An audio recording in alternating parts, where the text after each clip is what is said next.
is Tim with Online Big Blue, bringing you the best in New York Giants sports talk entertainment. And you know what? Sometimes I always feel like I'm taking crazy pills. Why? I say things months in advance. I get told you're being negative.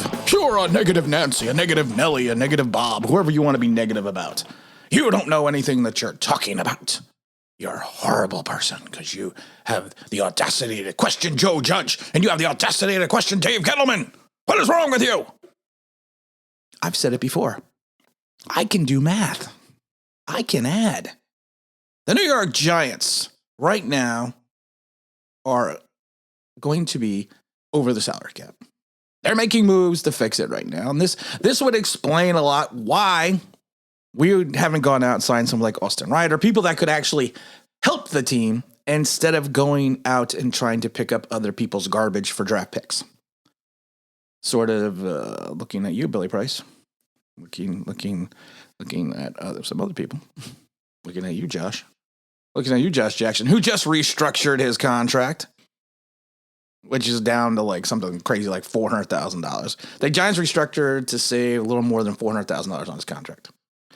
Prior to that, the Giants were over the cap by $5.8 million. So they restructured his contract and base salary. That's Josh, that is. And it also now makes sense why they traded for Josh Jackson. Now the move makes sense. He may not be good. He hasn't started, how many games has he played? Starting in 2 years. He probably was a candidate to get cut because he's only practiced once since the trade. But he ultimately makes the roster and gets his contract restructured. Why? Because it's a team-friendly deal. Right now, we got to take a look at this. Right now, you're probably around 5-6 billion over the. I'd say 5.8 million over the cap. Now that does not count for the Rule of 51, which expires on Thursday. Now, kiddies, we've been talking about the Rule of 51 for how many years now? That means the top 51 contracts only count against the salary cap until the after. Usually it's changed now. It was when as soon as training camp broke, but now it's going to be Thursday before the start of the NFL season.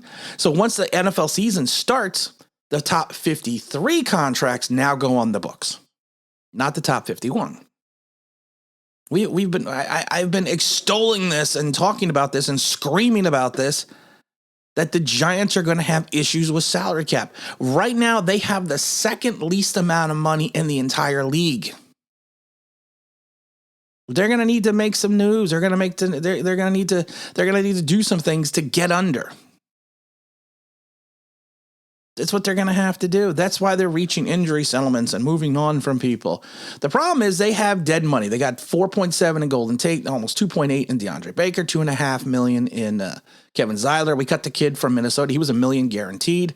B.J. Hill was $200,000, and Jonathan Harris was $200,000. Ryan Conley's still on the books for $168,000. Zach Fulton's still on the books for $137,000.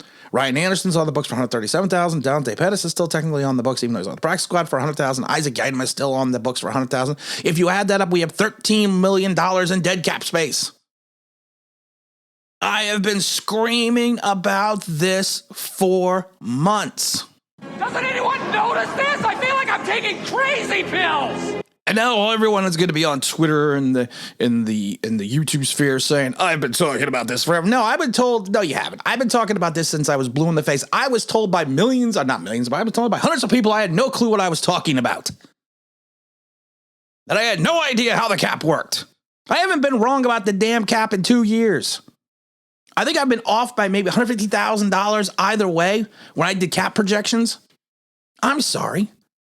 Who here actually sat in cap meetings for an NFL teams? Oh, let me think. Oh, yeah, it was me. I know how this damn thing works. Now, if you really want to get scared, if you really want to get petrified, don't go look at the 2020 cap. Don't look at that one. Stay far away from that. Because the 2022 cap is going to be bad.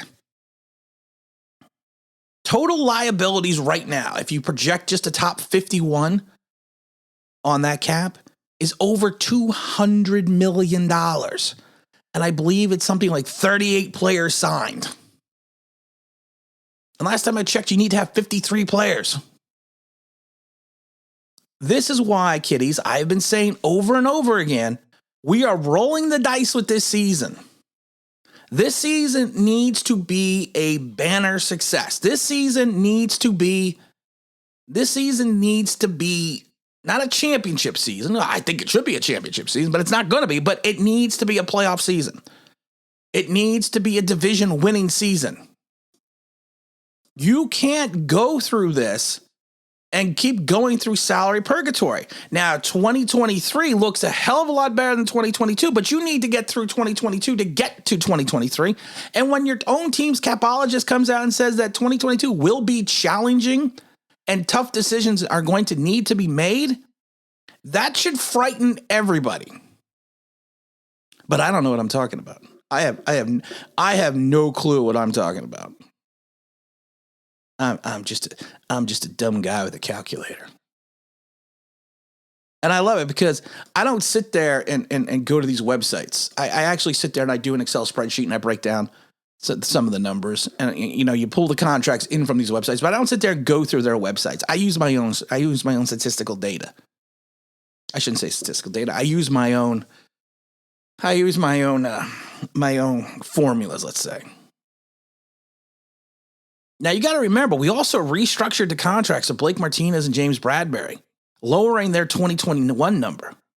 But you increased future cap numbers for these guys going next year. I believe it was something like 3.5 for Martinez, $7 million for Bradbury. I don't remember off the top of my head. And I kept telling you this, you can't buy a hamburger now and pay for it on Tuesday. Because one day, Tuesday is going to come.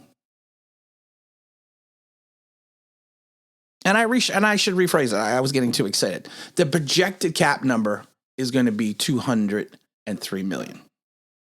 In the projected cap number, I was reading my wrong totals for the team right now for 2022. That's the projected cap number. Total cap liabilities for the Giants is over $200 million. So the projected Rule 51 is $200 million. Our total cap liabilities is $200 million. Obviously, yeah, $201 million. I don't have the spreadsheet in front of me. I should have pulled it up. I'm unprofessional again because I wanted to rant. Don't tell me, or I've said it a million times, don't pee down my leg and tell me it's raining. This is, and I've been screaming about this. We need to watch the cap. And that's what it is. And people need to understand. And I love when people used to say, well, the salary cap is a fluid thing. There's really no cap number. You're an idiot if you told me that. I don't remember who were the people that told me that, but you're a freaking idiot. And I've said that over and over again. The cap is not a fluid thing. It's not a living, breathing thing, the cap. You know what the cap is? The cap is a number that if you go over, you are in trouble. That's what the cap is. So we need to get the cap down by Thursday. You expect some more root moves, expect some more roster moves, expect some more cuts. Well, probably not some cuts, but I should say restructures. Now we know why Josh is still on the team after not having one practice since he's been here, because of the fact that we need his cap number. I love when people when we kept talking about signing KJ Wright and Austin Ryder and these players, we don't have the cap space. And I laugh because I used to always say, we should sign these guys because evidently we have unlimited cap space. Well, the chickens have come home to roost. Apologies can be left in the comment section below or on Twitter. Apologies will be accepted. I have been waiting to do this video because I'm tired of the morons. I'm tired of the idiots who think they know sports and don't know anything about the NFL. And again, this is Taylor Online Big Blue, bringing you the best of New York Giants sports talk and entertainment. And as always, if you could like, maybe subscribe, ring that bell here in the news. That'd be awesome.